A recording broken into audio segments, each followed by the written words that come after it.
Ya, fitrahnya manusia sebagai insan ciptaan Allah Subhanahu wa taala, satu saat kita pasti mengalami apa yang disebut dengan patah semangat, malas, dan lain sebagainya. Dalam istilah agama, Rasulullah mengatakan itu dengan kata-kata futur. Futur artinya secara literalek itu malas.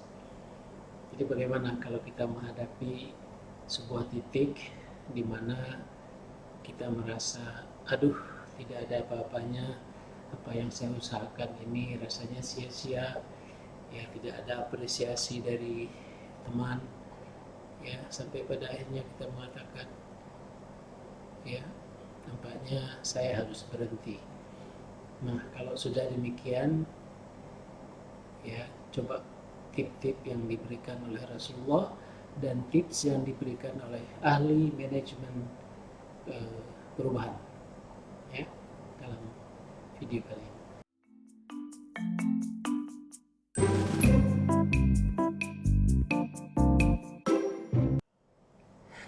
Pertama, tips dari Rasulullah Muhammad SAW dalam sebuah hadis, beliau mengatakan, "Faman kanat fataratuhu ila sunnati faqad ihtada." Barang siapa, ya, adalah dia pada keadaan malas, ya, pada sesuatu, maka dia kembali ke sunnahku, niscaya dia akan mendapat petunjuk. Wa man kanat fataratuhu ila ghairi dhalik faqad halak. Dan barang siapa pada keadaan di mana dia merasa futur, merasa malas, merasa putus asa, tapi dia tidak kembali kepada sunnahku, ya, maka sungguh dia akan binasa. Jadi apa maksudnya ini? Kita nanti akan coba bandingkan dengan sebuah kurva, ya, yang namanya kurva S terbalik atau S tidur, yang disebut dengan sigmoid curve. Kalau kita lihat sigmoid curve seperti ini, kalau ini garis beginning, garis start dari sebuah kegiatan yang kita lakukan, apapun itu, sebagai apapun kita, sebagai peneliti, sebagai mahasiswa, sebagai dosen, sebagai pebisnis, ya, pedagang, apapun, whatever, kita pasti mengenal sesuatu yang awal. Kita mulai meneliti. Mahasiswa mulai dapat judul, lalu meneliti. Awalnya tentu ada satu masa di mana striving, ya, belum bisa memakai alat, software juga belum dikuasain, ya, teman bertanya juga susah, dosen mungkin susah dijumpain. Ini adalah masa-masa declining, ya, masa-masa declining. Ini normal saja karena kita baru memulai. Itu belum futur. Futur itu kapan datangnya? Yaitu ketika kita sudah mulai naik, tumbuh, dan satu saat kita akan sampai ke puncak. Setelah itu kita akan declining akibat sesuatu, kemudian berakhir. Nah, dari pertumbuhan sampai puncak, inilah yang diberikan satu solusi, ya, dari manajemen perubahan, yang nanti kita lihat juga sebuah solusi atau tip yang juga diberikan oleh Rasulullah Sallallahu Alaihi Wasallam. Ya, kalau kita tunggu garis biru ini kita ikuti, kita baru sadar sebenarnya kita itu sudah sangat-sangat lelah. Investasi kita, aset kita itu sudah menurun.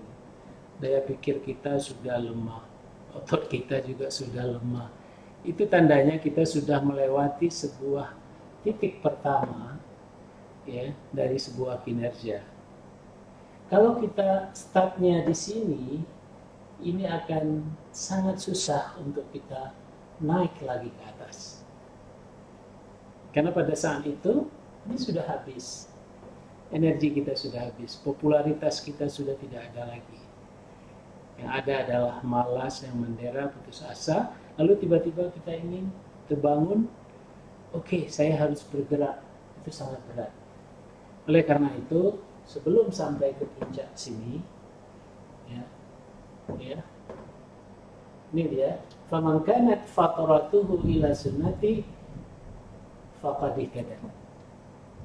Jadi apabila ya, maka barang siapa ya ketika futurnya itu kepada sunnahku, karena banyak sunnah, jadi lemah di sini kita bisa pindah ke tempat yang lain. Hijrah namanya. Atau kita bisa memperkuat dengan cara dan metode yang berbeda. Masih sunnah. Tapi kalau ya katakan biasanya kita ya hobi baca Quran, ya tiba-tiba futur, lalu habis itu yang kita baca sudah komik, game. Nah, itu namanya sudah tidak pada sunnah ya, karena dia sudah beda garis. Nah, apa yang dimaksudkan di sini? Katakanlah ini titik X, ini titik Y, kita harus membuat sebuah kurva sigmoid yang baru dari X ke Y, dan kita akan lihat bahwa ada satu masa perpanjangan daripada kinerja itu. Ini kinerja udah tamat di sini, tapi di sini masih ada satu kinerja baru.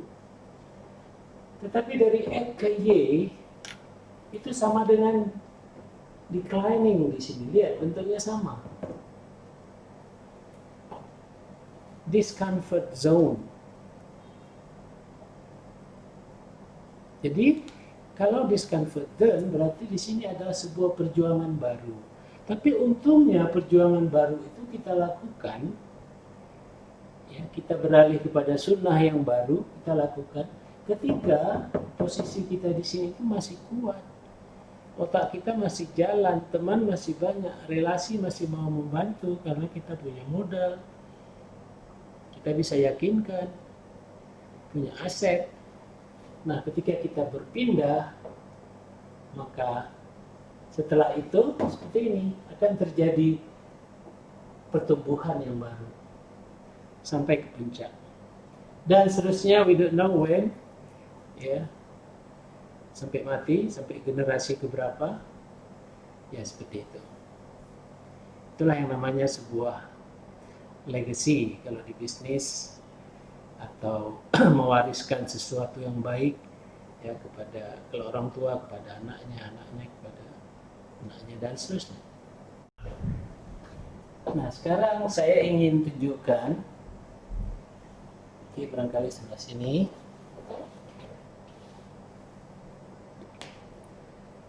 Berpindah dari X ke Y itu artinya berubah posisi. Perlu usaha. Usaha adalah gaya kali jarak. Ada jarak di sana, berarti perlu force, perlu driving force. Kalau saya akan mengangkat buku ini dari posisi ini ke posisi 1 meter ke atas, ya saya perlu angkat, artinya saya perlu gaya. Berapa jarak yang ditempuh dikalikan dengan gaya, itulah usaha yang kita harus berikan. Di sini perlu usaha, dan ini tidak mudah, tapi itu sebuah usaha.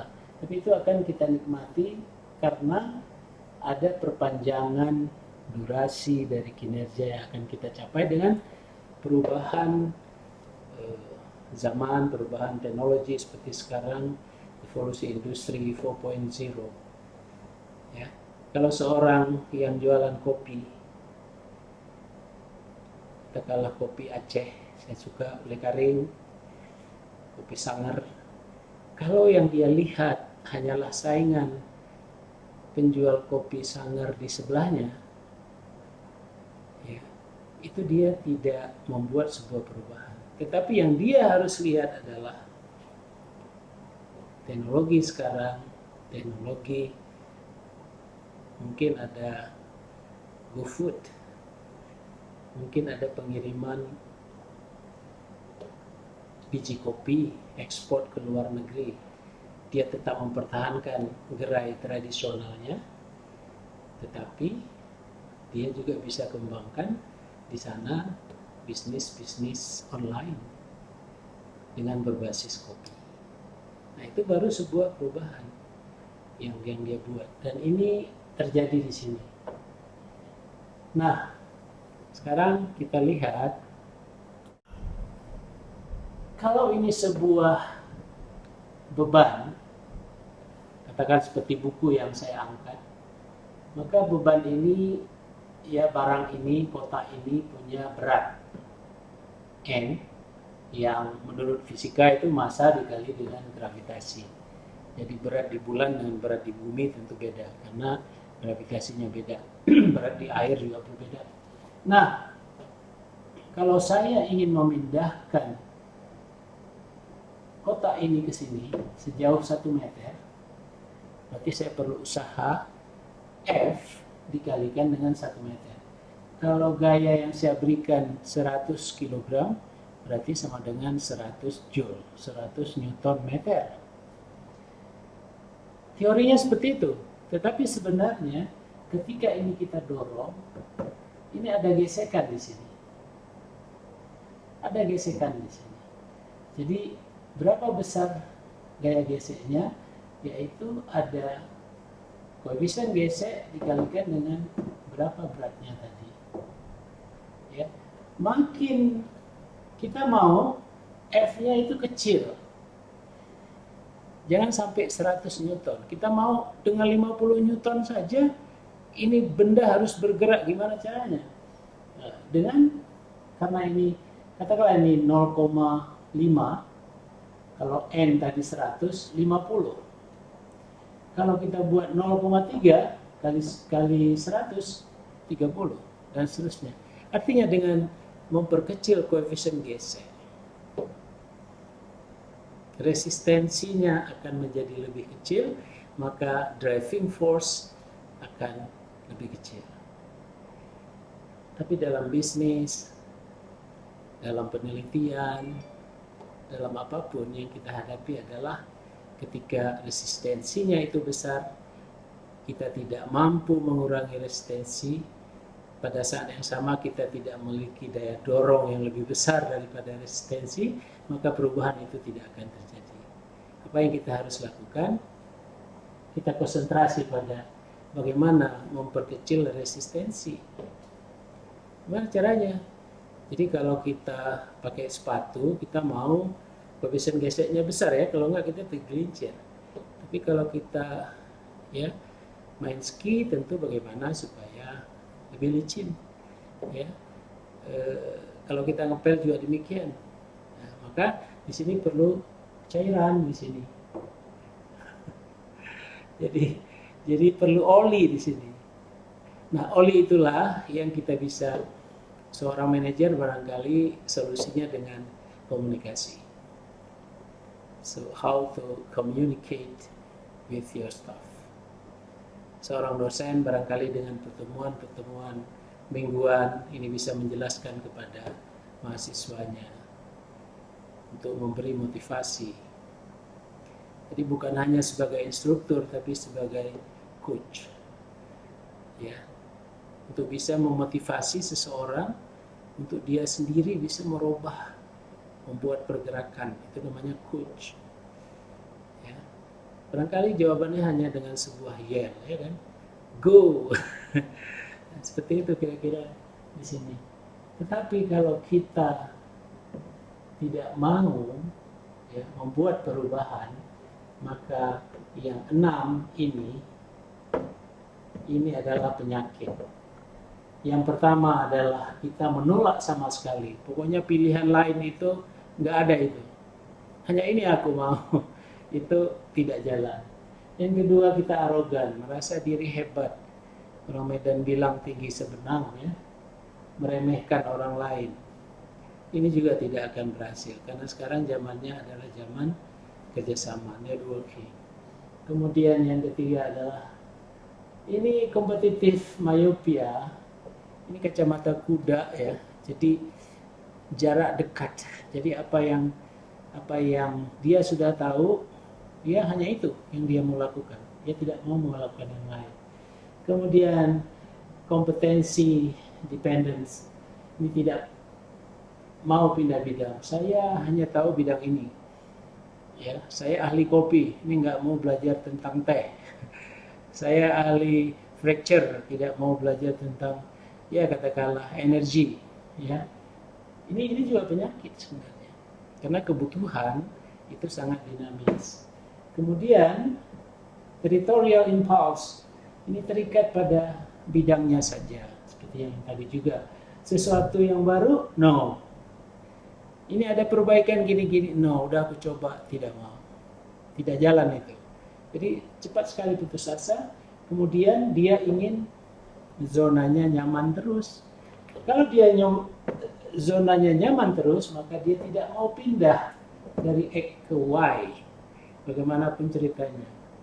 Ya. Ini seorang profesor dari St. Gallen University di Switzerland, dia berhasil ya membantu banyak sekali perusahaan-perusahaan besar, ya. Itu bisa dilihat di internet. Profesor Heike Bruch, ya, St. Gallen University, dia ahli manajemen perubahan. Nah, dia membagi zona itu menjadi 4. Itu bisa berada dalam diri kita, dalam organisasi kecil maupun organisasi besar. Nah, pada ordinat, ya, sumbu tegak itu namanya intensitas. Ya, kemauan untuk melaksanakan berbagai kegiatan. Ya, pokoknya di sini menyangkut activity, dan di sini adalah quality, mutunya itu. Jadi walaupun nanti kita lihat dia sangat aktif tapi mutunya rendah. Atau di sini bisa juga ini sesuai atau tidak dengan visi misi. Nah, kita lihat dari sisi comfort, dari sisi ini dulu. Resignative inertia. Di sini memang dia tidak mau bergerak, ya, kualitinya juga rendah karena memang dia tidak ikut visi misi. Ini jelas orang ini adalah orang-orang yang memang tidak mau pindah sama sekali. Dia mau tetap di X saja, tidak mau pindah. Apapun alasan yang diberikan oleh leader pada dia bahwa kalau kita pindah begini-begini, dia tidak dengar. Aku sudah coba, aku tidak mau, gitu ya. Nih, oke, jadi satpam pun oke mungkin. Pokoknya jangan pindah aja. Dengan sebuah perubahan dari X ke Y. Yang kedua ini adalah zona korosif, zona yang berkarat. Dia kelihatan di permukaan sangat aktif, ikut kegiatan apa aja, ikut rapat, ikut segala macam. Tapi sebenarnya no value. Ini daerah ini dia tidak bermutu sebenarnya. Karena visi misinya barangkali berseberangan, tetapi itu ditahan di dalamnya. Dalam istilah agama disebut kaum yang munafiqun ini. Ya. Ini ada. Tetapi yang di sini yang saya katakan tadi, ya, dia memang intensitasnya tidak mau, ya, tetapi mau ikut visi misi. Nggak apa-apa, ya. Saya ikut visi misi tetapi ya tidak mau melaksanakan kegiatan, tidak aktif Ini juga tidak bagus. Tapi yang paling bagus adalah ya punya value, ya ikut pada visi misi perusahaan, atau kalau dirinya pada visi misi dirinya sendiri, ya.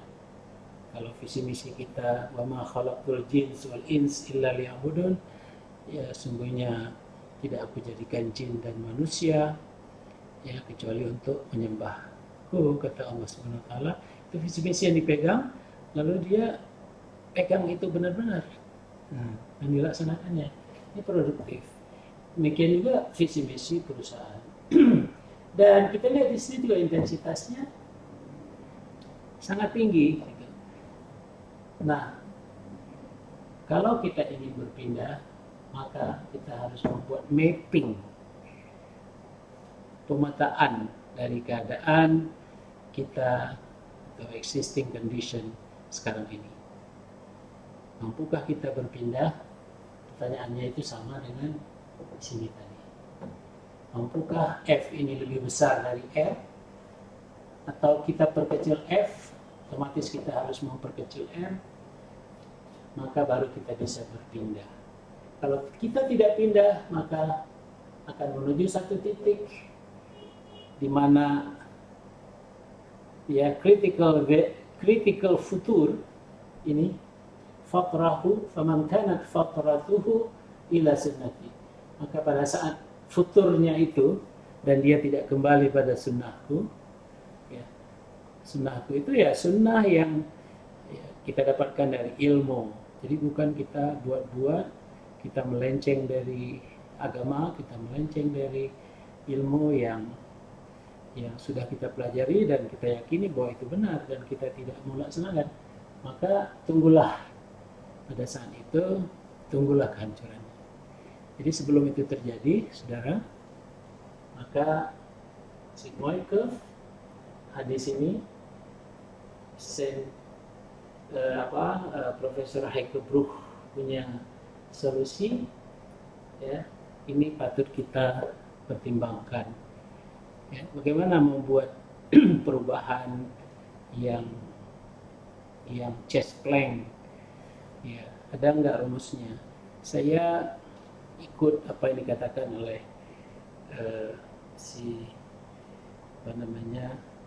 ada seorang influencer juga, seorang author, ya, seorang motivator,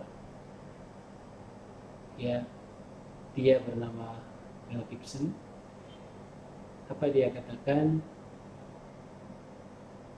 5-second rule. Hitung mundur dari 5, 4, 3, 2, 1, go. Apabila kita melewati hitungan 5 itu, maka rasa malas itu akan timbul, rasa segan itu akan muncul. Contoh, dalam sebuah katakanlah meeting, awalnya kita ingin bertanya, kita ingin menyampaikan aspirasi kita, ide kita, tapi ini kita tunda, nggak enak, akhirnya nggak kita tanya.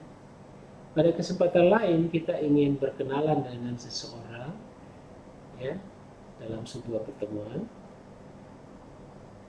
kita tidak mau datang, merasa nggak enak.